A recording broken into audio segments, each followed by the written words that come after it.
Welcome to EduSprint academy. நம்ம இன்னைக்கு 12th February 2024 daily current affairs பார்க்க போறோம். ஸோ நம்ம இன்னைக்கு என்ன ஓவரால் கண்டென்ட் பார்க்க போறோம்னு பார்த்தீங்கன்னா, national news, bank news, scheme news, award news, sports news. So நமக்கான ஃபர்ஸ்ட் நியூஸ் நம்ம பார்த்துக்கிட்டீங்கன்னா, Odisha government decision to increase MBPY Madhu Babu Pension Yojana pension amount by 500 is a significant move aimed at providing additional finance support for the vulnerable section of the societies. அதாவது இப்போ எல்லா ஸ்டேட்லயுமே பென்ஷன்ஸுக்கான scheme வச்சிருக்காங்க. So அந்த அடிப்படையில வந்துட்டு ஒடிசாவோட pension scheme பாத்தீங்கன்னா மது Babu pension Yojana. So இந்த pension யோஜனால இருக்கிற பெனிஃபிஷியர்ஸ்க்கு வந்துட்டு இப்போ என்ன பண்ணிருக்காங்கன்னா 500 rupees இன்க்ரீஸ் பண்ணிருக்காங்க. சோ இந்த இன்க்ரீஸ் பண்றது மூலமா அவங்களுக்கான பெனிஃபிட்ஸ் வந்து இன்னும் கொஞ்சம் இம்ப்ரூவ் ஆகும். சோ இப்போ அதாவது நம்ம எப்போதுமே நமக்கு வந்து பொருளாதாரம் வந்து எப்போதுமே ஒரே ஸ்டேபிளா இருக்காது. சோ மாறிட்டே இருக்கும். சோ அந்த பொருளாதாரத்துக்கு ஏத்த மாதிரி வந்துட்டு இவங்களோட பென்ஷன் அமௌண்ட்டை ஏத்தனா அவங்க வந்து நல்லா வாழலாம், ஒரு ஹெல்த்தியான லைஃப் வாழலாம்ன்றத இந்த கவர்மெண்ட் நினைச்சு சோ அவங்களுக்கு வந்து 500 rupees இன்க்ரீஸ் பண்ணிருக்காங்க. சோ இதுல முக்கியமான நியூஸ் கண்டென்ட் பாத்தீங்கன்னா, அந்த மது பாபு பென்ஷன் யோஜனான்றது எந்த ஸ்டேட்டஸ் எந்த பென்ஷன் சொல்லி கேட்பாங்க. சோ அப்பன்றது உங்களுக்கு வந்து ஒடிசா கவர்மெண்ட் ஸ்டேட்டஸ் சேர்ந்தது. சோ இது எவ்வளவு இன்க்ரீஸ் பண்ணிருக்காங்கன்னு பாத்தீங்கன்னா 500 rupees இன்க்ரீஸ் பண்ணிருக்காங்க உங்களுக்கு. சோ நமக்கான செகண்ட் நியூஸ் பாத்துக்கிட்டீங்கன்னா, the inauguration of the Swasthya project by IIT Guwahati significant step towards leverage advanced technology for improving healthcare in regions. அதாவது நம்ம இதுல இருக்கிற அசாம்ல இருக்க கவுஹாட்டி இருக்குல்ல உங்களுக்கு, சோ அங்க இருக்கிற ஐஐடி வந்து என்ன பண்ணிருக்காங்கன்னா ஒரு ப்ராஜெக்ட் வந்து இனிஷியேட் பண்ணிருக்காங்க. என்ன ப்ராஜெக்ட்னா ஸ்வஸ்தா ப்ராஜெக்ட். சோ இந்த ப்ராஜெக்ட் மூலமா வந்துட்டு ஒரு டெக்னாலஜி வச்சு அந்த ஏரியால இருக்கிற ஹெல்த் ப்ராப்ளம்ஸ் வந்துட்டு சார்ட் அவுட் பண்றதுதான் வந்து முக்கியமான இந்த ப்ராஜெக்டோட நோக்கம். சோ இது மூலமா என்ன பண்ணுவாங்கன்னா, எங்கெங்க ஹெல்த் கேர் சொசைட்டிஸ் இருக்குது, சோ ரிமோட் ஏரியாஸ்லயும் ஒரு ஹெல்த் கேர் வந்துட்டு ஒரு செயல்படணும், ரிமோட் ஏரியா பீப்புளுக்கும் வந்து ஹெல்த் கேர் போய் சேரணும் அப்படின்ற நோக்கத்துல தான் இந்த ப்ராஜெக்ட் ஸ்டார்ட் பண்ணிருக்காங்க. சோ இது மூலமா ஹெல்த் கேர்ல இருக்கிற கம்பெனிஸ், அதுக்கப்புறம் ஸ்டேக் ஹோல்டர்ஸ், இவங்க எல்லாத்தையும் ஒரே ஒரு நெட்வொர்க்ல கொண்டு வந்து அந்த ரிமோட் ஏரியாஸ்க்கு போய் ஹெல்ப் பண்றதுக்காண்டி தான் இந்த ப்ராஜெக்ட கொண்டு வந்தது. இந்த ப்ராஜெக்ட் யார் பண்ணிருக்காங்கன்னு பாத்தீங்கன்னா ஐஐடி கவுஹாட்டி பண்ணிருக்காங்க உங்களுக்கு. சோ நமக்கான தேர்ட் நியூஸ்ன்றது பாத்துக்கிட்டீங்கன்னா, the Assam cabinet to approve a bill aimed at banning magical healing signifies a significant step towards protecting public health and combating fraudulent practice in the state. அதாவது இப்போ உங்களுக்கு தெரிஞ்சிருக்கும், நமக்கு வந்துட்டு இப்போ ஹெல்த் கேர் செக்டர்ஸ்ல நிறைய டைப்ஸ் ஆஃப் வந்து மெடிசன்ஸ் இருக்குது. So major of the medicine நமக்கு வந்து இங்கிலீஷ் மெடிசன் சொல்லுவோம். சோ அலோபதி, அதாவது நம்ம காமனா யூஸ் பண்றது அலோபதி. சோ அதை தாண்டி நமக்கு ஆயுர்வேதா இருக்குது, ஹோமியோபதி இருக்குது, அது மாதிரி நிறைய வந்துட்டு மெடிசன்ஸ் இருக்குது. சோ இந்த அடிப்படையில எது வந்து அட்வான்ஸ், அதாவது ஒரு சயின்டிபிக்லி பேஸ்ட் இல்லாம எவிடன்ஸ் பேஸ்ட் இல்லாம இருக்கிற ஒரு ஹெல்த் கேர் இருக்கோ அதெல்லாம் இந்த ஸ்டேட் கவர்மெண்ட் வந்து பேன் பண்ணிருக்காங்க. சோ இப்போ எப்படின்னா, ஒரு ஹெல்த் கேர் வந்து ஒரு ப்ரொவைட் பண்ற ஒரு டைப் ஆஃப் மெடிசன் வந்து ப்ரொவைட் பண்றாங்கன்னா அவங்க வந்து எவிடன்ஸ் பேஸ்ட்ல வந்து ப்ரொவைட் பண்ணணும். சோ எவிடன்ஸ் பேஸ்ட்னா அவங்க வந்து ப்ரூஃப் பண்ணிருக்கணும், இந்த மெடிசனால இந்த பிரச்சனை வந்து கியூர் ஆகுதுன்றத அவங்க வந்து ப்ரூஃப் பண்ணிருக்கணும் கவர்மெண்ட். சோ அப்படி ப்ரூஃப் பண்ணாம எந்த வித மெடிசன்ஸும் வந்துட்டு உங்களுக்கு வந்துட்டு கொடுக்க முடியாதுன்றத அசாம் கவர்மெண்ட் வந்து இந்த பில் மூலமா பாஸ் பண்ணிருக்காங்க. சோ இந்த பில் மூலமா என்ன சொல்ல வராங்கன்னா, இந்த மாதிரி பிராக்டிஸ் பண்றவங்களை வந்துட்டு ஃபுல்லி பேன் பண்ணி அவங்களுக்கான தண்டனையை வாங்கி கொடுக்கறதா இந்த பில் வந்துட்டு முக்கியமா பாஸ் பண்ணிருக்காங்க.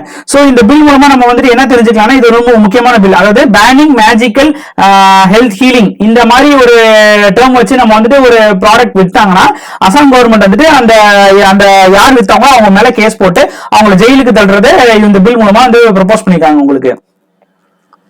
சோ நமக்கான ஃபோர்த் கரண்ட் அஃபேர்ஸ் பாத்தீங்கன்னா, the inauguration of the Dakshin Bharat Sanskrita Kendra in Hyderabad representing a significant cultural initiative aimed at promoting preserving the rich heritage of the South India. அதாவது இந்த தக்ஷின் பாரத் சான்ஸ்கிருதா கேந்திரான்றது ஒரு type of event.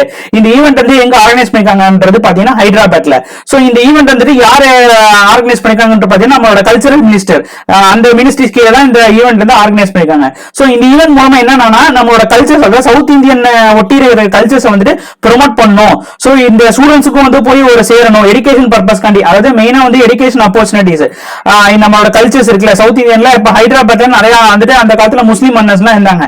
So அவங்களோட cultures எப்படி இருந்துச்சு, so அவங்களோட அந்த monuments என்னென்ன பண்ணாங்க, எப்படி கட்டினாங்க, அவங்க என்ன ஆர்கிடெக்சர் யூஸ் பண்றாங்க, சோ என்ன டைப் ஆஃப் ஃபெஸ்டிவல் வந்துட்டு கொண்டாடினாங்க. சோ இது மாதிரி எல்லா விதமான நம்மளோட பாரம்பரியமான கல்ச்சரை வந்துட்டு ப்ரொமோட் பண்ற விதமா தான் வந்துட்டு இந்த ஃபெஸ்டிவல் வந்து ஆர்கனைஸ் பண்றாங்க நம்ம மினிஸ்ட்ரி ஆஃப் கல்ச்சர்ஸ். சோ இந்த வாட்டி இந்த தக்ஷன் பாரத் சான்ஸ்கிருதா கேந்திரா வந்து எங்க ஆர்கனைஸ் பண்ணிருக்காங்கன்னு பாத்தீங்கன்னா ஹைதராபாத்ல ஆர்கனைஸ் பண்ணிருக்காங்க உங்களுக்கு. சோ நமக்கான 5th நியூஸ்ன்றது பாத்தீங்கன்னா Adani port securing the top position for climate action reflects the company commitment to sustainability environmental responsibilities.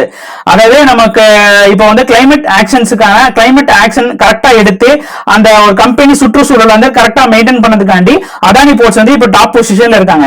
So இப்போ வந்து இப்போ வந்து நிறைய கம்பெனிஸ் உங்களுக்கு வந்து இந்தியாவில் இருக்குது. சோ எல்லா கம்பெனிஸ் வந்து சுற்றுச்சூழலை ஒழுங்கா மெயின்டைன் பண்றாங்கன்னா அப்படின்னா இல்ல. சோ சில கம்பெனிஸ் வந்துட்டு நிறைய வந்து பொலியூட்டன்ஸ் வந்து ரிலீஸ் பண்ணிட்டே இருப்பாங்க. சோ இந்த அடிப்படையில வந்துட்டு இப்போ வந்துட்டு சுற்றுச்சூழலுக்கும் பாதிப்பு இல்லாம சுற்றுச்சூழலுக்கு கம்மியான பாதிப்பு கொடுத்து அந்த மாதிரி ஒரு கம்பெனி மெயின்டைன் பண்றதுனால சோ அதானி போர்ட்ஸ்க்கு வந்துட்டு இவங்களுக்கு வந்து டாப் பொசிஷன் அவார்ட் கொடுத்திருக்காங்க உங்களுக்கு. சோ நமக்கான 6th நியூஸ்ன்றது பாத்தீங்கன்னா rebranding of Paytm e-commerce to buy platforms and acquisition of the Bitsila. அதாவது நம்ம பேடிஎம் இ-காமர்ஸ் இருக்காங்க. பேடிஎம் வந்து நமக்கு வந்து இது மட்டும் பண்ணல, அதாவது பேமெண்ட் சர்வீஸ் மட்டும் பண்ணல, அவங்க வந்து இ-காமர்ஸ் சைட்டும் ரன் பண்றாங்க. இ-காமர்ஸ் சைட்ன்றதுனா அந்த பிளிப்கார்ட், அமேசான் இந்த மாதிரி ஒரு பொருட்களை வந்துட்டு இன்டர்நெட் மூலமா விற்கிறதா இ-காமர்ஸ் சைட்னு நம்ம சொல்லுவோம். சோ இந்த இவங்களோட பேசிஸ்ல வந்துட்டு பேடிஎம்மும் இந்த பிசினஸ் பண்ணிட்டு இருக்காங்க. சோ இவங்க என்ன இப்ப பண்ணிருக்காங்கன்னா பாய் பிளாட்ஃபார்ம்ஸ் என்ற ஒரு ஆர்கனைசேஷனையும் அதுக்கப்புறமேட்டு பிட்ஸிலா, இந்த பிட்ஸிலான்றது ஒரு leading seller platform under ONDC. ஓஎன்டிசின்றது என்னன்னா open network for digital commerce. இது வந்துட்டு ஒரு கவர்மெண்டால ஸ்டார்ட் பண்ண ஒரு இ-காமர்ஸ் சைட். சோ இந்த சைட்ன்றது என்ன பேஸ் பண்ணினா இப்போ வந்துட்டு இப்போ பிளிப்கார்ட் இருக்கு, அமேசான் இருக்குன்னா இது வந்து ஒரு ஃபுல்லி ஓன்டு பிளிப்கார்ட். அதாவது இப்போ அந்த பிளிப்கார்ட்ன்றது ஒரு பிளிப்கார்ட்டால அந்த சைட்டை வந்து ரன் பண்ண முடியும். சோ இது வந்துட்டு இந்த ஓஎன்டிசின்றது ஒரு கவர்மெண்ட் சைட். கவர்மெண்ட் சைட் என்ன பண்றாங்கன்னா இ-காமர்ஸ் மாதிரியே வந்துட்டு யாரு வேணா யார பொருள் வேணா வித்துக்கலாம். அது மாதிரி அப்ப அது அவங்க தான் ஓனரு. இப்ப நம்ம ஸ்விக்கில வந்துட்டு நம்ம வந்துட்டு நிறைய ரெஸ்டாரண்ட்ஸ் இருக்கும். ஸ்விக்கி என்ன பண்றாங்க, இவங்கள்ட்ட இருந்து வாங்கி அந்த டெலிவரி பண்றாங்கல்ல. சோ அது மாதிரி இப்போ வந்துட்டு உங்களுக்கு லிஸ்ட் ஆஃப் செல்லர்ஸ் வந்து இதுல காமிக்கும். எந்த செல்லர் வேணா இதுல வந்துட்டு அவங்களோட இதை வந்துட்டு கம்பெனி ரெஜிஸ்டர் பண்ணிட்டு அதுக்கப்புறமேட்டு அவங்க வந்து செல் பண்ணலாம். சோ இந்த அடிப்படையில பிட்ஸிலான்ற ஒரு பெரிய கம்பெனியை வந்துட்டு இந்த ஓஎன்டிசி பிளாட்ஃபார்ம்ல இருக்கிற கம்பெனியை வந்துட்டு பேடிஎம் இ-காமர்ஸ் இப்போதைக்கு வாங்கியிருக்காங்க உங்களுக்கு. சோ இது மூலமா அவங்க வந்து ரெண்டு சைட் வந்து உருவாக்கி இருக்காங்க. அதாவது பே பிளாட்ஃபார்ம்ஸும் பிட்ஸிலா சைட்டையும் வந்து வாங்கியிருக்காங்க இவங்க. சோ நமக்கான 7th நியூஸ்ன்றது பாத்தீங்கன்னா NITI Aayog economical transform initiative for key initiatives. அதாவது நம்மளோட நிதி ஆயோக்ன்றது நம்ம ஒரு பிளானிங் ஆர்கனைசேஷன் மாதிரி உங்களுக்கு. சோ இது இவங்க என்ன பண்ணுவாங்கன்னா இந்தியா வந்து என்னென்ன பாதையில வந்து பயணிக்கணும்ன்றதை இவங்க வந்து கவர்மெண்ட்டுக்கு வந்துட்டு ஒரு சஜஷன் மாதிரி சொல்லிக்கிட்டே இருப்பாங்க. சோ இந்த அடிப்படையில இப்ப நம்ம பட்ஜெட்லயே நமக்கு என்ன சொல்லிருக்காங்க, நம்ம வந்து ஒரு எக்கனாமிக், அதாவது ஒரு நல்ல எக்கனாமிக் ஸ்டேட்டஸ் வந்து 2040 அடைவோன்றதை நம்மளோட பினான்ஸ் மினிஸ்டர் சொல்லியிருந்தாங்க. சோ இந்த இதை வந்து முன்னோற்ற விதமா வந்து என்ன பண்ணிருக்காங்க, நிதி ஆயோக் வந்துட்டு ஒரு 4 சிட்டிஸ்ல வந்துட்டு அவங்களோட எக்கனாமிக் டெவலப் பண்ற மாதிரி சஜஷன் பண்ணிருக்காங்க. சோ என்னென்ன சிட்டிஸ்ன்றது பாத்தீங்கன்னா மும்பை, சூரத், வாரணாசி அண்ட் வைசாக். இந்த 4 சிட்டிஸ்ல வந்துட்டு அங்க இருக்கிற எக்கனாமிக்க வந்து டெவலப் பண்ணி சோ இது ஃபர்ஸ்ட் டெவலப் பண்ணதுக்கு அப்புறமேட்டு அடுத்த சிட்டிஸ்க்கு வந்து மெயினா வருவாங்க. சோ இது மூலமா என்ன பண்றாங்கன்னா $3 ட்ரில்லியன் ஜிடிபி வந்து 2040 நம்ம அச்சீவ் பண்ணுன்றது நம்ம பிரைம் மினிஸ்டர் மோடியோட கனவு உங்களுக்கு. சோ இதை அச்சீவ் பண்ற விதமா தான் ஃபர்ஸ்ட் ஸ்டெப்பா நிதி ஆயோக் வந்துட்டு இந்த சிட்டிஸ்க்கான எக்கனாமிக் டிரான்ஸ்ஃபர்மேஷனுக்கான இனிஷியேட்டிவ் எடுத்திருக்காங்க உங்களுக்கு. சோ நமக்கான 8th நியூஸ்ன்றது பாத்தீங்கன்னா extension of the Ayushman Bharat scheme to ASHA and Anganwadi workers. Ayushman Bharat ஸ்கீம்ன்றது என்னன்னா வந்து ஒரு ஹெல்த் செக்டார் ஸ்கீம், ஒரு இன்சூரன்ஸ் செக்டார்ஸ் மாதிரி. அதாவது நீங்க வந்து ஹாஸ்பிட்டல் போய் கவனிக்கிறீங்கன்னா உங்களுக்கான வந்துட்டு ஹாஸ்பிட்டல் பில் வந்து கவர்மெண்டே பே பண்ணிப்பாங்க. சோ இதுதான் இந்த ஆயுஷ்மான் பாரத் ஸ்கீம் உங்களுக்கு. சோ ஆயுஷ்மான் பாரத் ஸ்கீம் நிறைய செக்டார்ஸ் இருக்குது. இப்போ என்ன பண்ணிருக்காங்கன்னா ஆஷா ஒர்க்கர்ஸ்ன்றது என்னன்னா அக்ரிகேட்டட் சோசியல் ஹெல்த் ஆக்டிவிட்டிஸ்.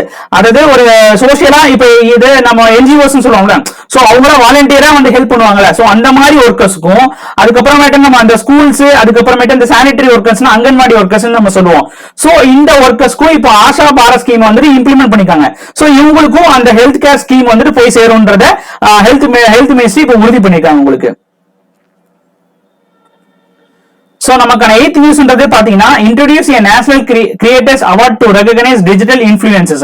அதாவது நம்மளோட ministry of electronics and IT இவங்க என்ன பண்ணிருக்காங்கன்னா அதாவது டிஜிட்டல் இன்ஃபுளுசருக்கும் ஒரு சர்டன் அவார்ட் கொடுக்கணும், அவங்கள ப்ரோமோட் பண்ணாதான் நிறைய வந்துட்டு டிஜிட்டல் கண்டென்ட் வந்து நமக்கு வந்து கிடைக்கும்ன்றத ப்ரோமோட் பண்ற விதமா ஒரு புது டைப் ஆஃப் அவார்டு உருவாக்கி இருக்காங்க.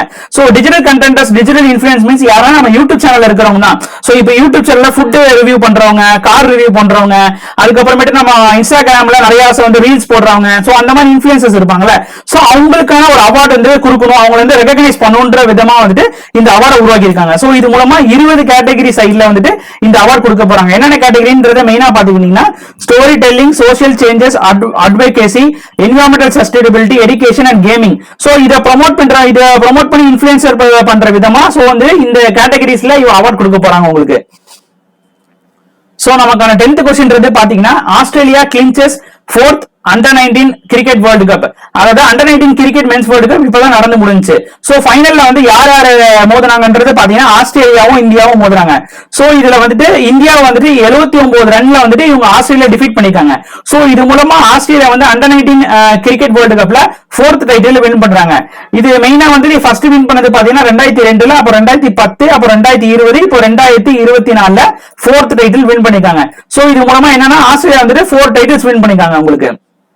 சோ இந்த கேமோட பிளேயர் ஆஃப் தி டோர்னமெண்ட் யாருன்றது பாத்தீங்கன்னா Kwena Maphaka and Beardman award player of the match. இந்த மேட்சோட பிளேயர் ஆஃப் தி மேட்ச் யாருன்னு பாத்தீங்கன்னா மஹிலியா பியர்மேன். சோ நமக்கான கரண்ட் அஃபேர்ஸ் நீங்க அவ்வளவுதான். தேங்க்யூ.